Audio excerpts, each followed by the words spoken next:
बंद होने वाली है वीजा मास्टर कार्ड की दुकान। आखिर यूपीआई से क्यों डरा हुआ है सुपर पावर अमेरिका? फ्रांस में भी अब यूपीआई का इस्तेमाल किया जा सकेगा। फ्रांस इस सिस्टम को अपनाने वाला यूरोप का पहला देश बन गया है। यूपीआई को आजादी के बाद देश के फाइनेंशियल सिस्टम में सबसे क्रांतिकारी कदम बताया जा रहा है। इससे दुनिया की महाशक्ति अमेरिका और चीन भी बुरी तरह डरे हुए हैं। वीजा और मास्टर कार्ड जैसी कंपनियों का भी सांसें अटकी हुई है।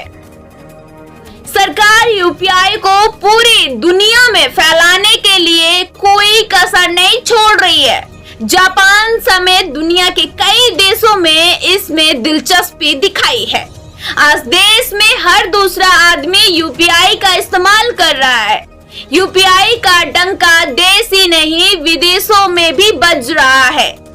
कई देश भारत के डिजिटल पेमेंट सिस्टम यूपीआई का इस्तेमाल कर रहे हैं। जल्द ही अफ्रीका और साउथ अमेरिका में भी इसकी शुरुआत हो सकती है।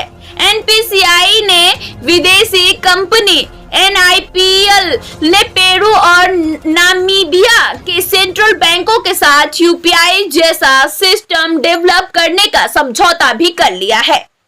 वहीं अफ्रीका और साउथ अमेरिका के कई देशों को भारत यूपीआई के ब्लूप्रिंट देने को तैयार है। साथ ही पेरू और नामीबिया के यूपीआई की लॉन्चिंग 2027 में हो सकती है।